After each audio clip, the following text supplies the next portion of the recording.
Joining us now to talk more about this, the former Israeli special envoy for combating anti-Semitism, best-selling author Noa Tishby, and former NFL linebacker and creator of the anti-racial digital series Uncomfortable Conversations with a Black Man, best-selling author Emmanuel Acho. They are co-authors of the new book, Perfect Timing, Uncomfortable Conversations with a Jew. That's the title.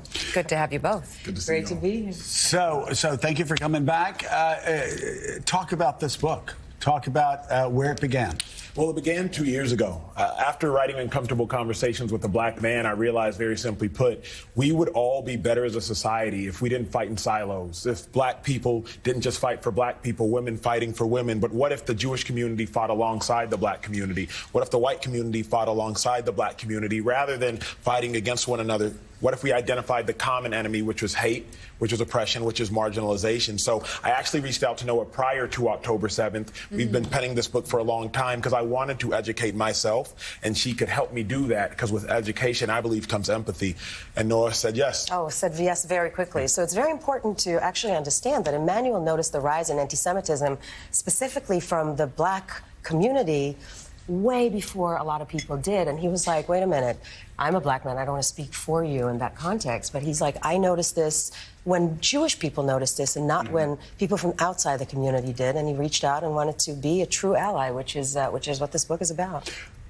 Talk about the unique challenges, though, the horrific challenges that have arisen for Jews across the world.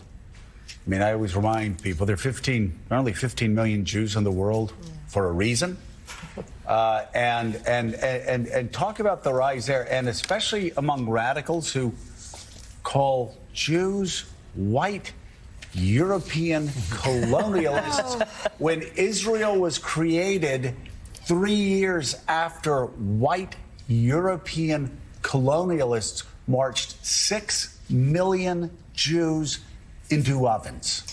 Yeah, I mean, look, the fact that some in the extreme left were able to brand Israel a colonialist state is one of the most brilliant feats in crazy land. Yeah. Because literally Israel is a refugee state which was decolonized from Great Britain. So when these people chant today, we want 48, we don't want 2 states, we want 48, they're talking about going back to British colonialism? Right. I'm not entirely sure. And this is to what we were talking about, that anti-Zionism is the new form of anti-Semitism. This is exactly what we're seeing right now on college campuses. So can you tell me, though, why kids in college and I call them kids because I'm an old dude. I got kids. They're kids. But they're legal why, adults. How did they get to a point where they started chanting genocidal phrases from the river to the sea, and they don't even know, a lot of them don't even know what they're proposing? They don't know what they're proposing. So the thing about what's happening right now on college campuses, it's three things that we have to understand. First of all, it's obviously not peaceful. Second, it's not grassroots because it's well coordinated, well funded. For example, the tents, all of them have green tents. It's very puzzling. And the most important thing is that it's not true.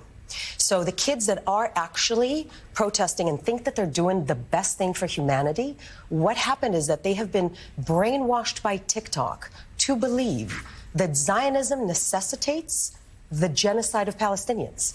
They were trained, literally brainwashed by TikTok to believe that Israel is a colonialist state, and that's been happening for decades. What do you mean by TikTok? Well, like, I mean that they're all we know what's happening on TikTok in terms of numbers and what is being pushed on TikTok in terms of anti-Israel and anti-Semitic rhetorics. Like, we actually have the numbers. It's insane. It's through the roof. And these kids don't read. By the way, run Rev by the communist Chinese government. Yeah. Who wants to see the division? One of the things that interests me about your book, and I want to address this to Emmanuel, it is uncomfortable conversations we have to have. Yeah. When I started talking with Rabbi Pesner and Jonathan Greenblatt with ADL, trying to bring us together, and they had to confront me, well, you were involved with some things that we felt were anti-Semitic. And I said, no, I didn't say this, but I did allow certain things that I was insensitive to. And I think on the other side, they had to understand how some felt in the black community. These kind of candid conversations really test the sincerity of both sides, or whether we really believe what we say, or are we just going to keep taking shots at each other. Talk about that, because there have been tensions, and I think some distortions on both sides that we need to put out front, because usually the people that are anti-Semitic are also anti-black. Correct. Well, the first question I had to ask myself is, what in the world is anti-Semitism? Right. Is there a Semite group that you can be anti? Because if you don't know what anti-Semitism is, how can you avoid being anti-Semitic? And so the very first thing I had to do was say, hey, Noah, what is anti-Semitism? And she said it's actually interesting. It's both looking down at a Jew and looking up at a Jew, assuming that there is some sort of like covert powers that be that are monopolizing and manipulating the world at large. And so I asked her that. But then I also asked her the question, well, are Jews white? Because in America, if you're non-Jewish, you perceive Jewish people as white. And we've simplified things in society, Rev, to black and white. We've projected our Western ideologies onto thousands of years of Middle Eastern nuance. And so if we couple the Jewish community into the white community, and in America there's tension between the black community and the white community, then there has to be tension between the Jewish community and the black community, because Jewish people are white. And so I really just had to wrestle with Noah on so many things. Jews in power. I said, Noah, I was drafted to the Cleveland Browns. The owner was a Jewish man. I was traded to the Philadelphia Eagles. The owner was a Jewish man. The general manager was a Jewish man. I left the NFL.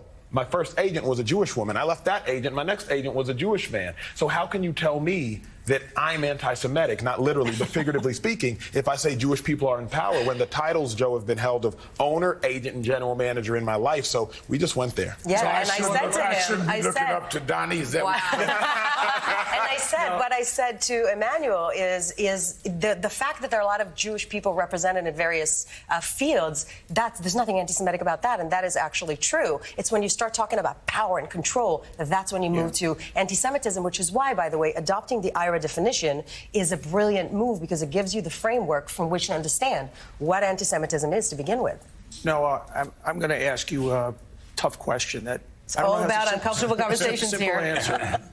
1 in 4 Americans, according to the ADL, have anti-Semitic beliefs. Yeah. Why now, and why throughout history do people hate Jews? That's a great question. So first of all, anti-Semitism is the oldest form of hate and discrimination that is still being practiced today, okay? So it's never going away and never has gone away. Why? To some extent, it's people hate the other. People simply hate the other, and the Jews have been this unique little group that is particular and universal at the same time, with its own tradition and culture. And throughout history, it's basically the Jews are history's favorite scapegoat. Why?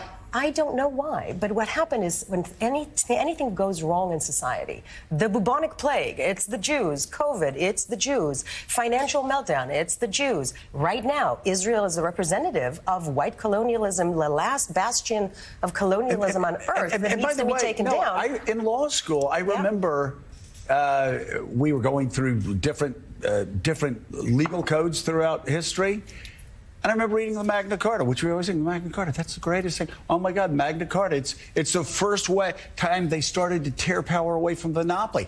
And you have all these rights. You have the right to do this and this and this, unless you're a Jew. You have the right to do this and this and this, unless you're a Jew. Yep. It is in the Magna Carta. Yeah, it's been ingrained in the population, and it's been historically no blacks, no Jews, which is one of the other incredible reasons that we came together, because we need to recreate the relationship between the black community and the Jewish community. There's been a schism, and we just refuse to play along. Donnie, if I may speak to that as well, I believe oftentimes you hate what you do not know. Right. I think you hate what you don't know. I think proximity, it breeds care, distance breeds fear. One of my favorite quotes is, if we truly took the time to get to know one another, you would have no heroes nor villains, because you would actually get to know individuals. So we, I believe, just have to take more time to actually get to know these different individuals. Stop living in fear, because fear is it's a byproduct of misunderstanding. It's a byproduct of a lack of knowledge. And really, that's why we penned the book, but that's also why we just spend time talking. And it's not a fun conversation at times. Like, it's very authentic, it's very out there. It's like we're putting everything on the table. Yeah. That's so great. And the new book is entitled Uncomfortable Conversations with a Jew.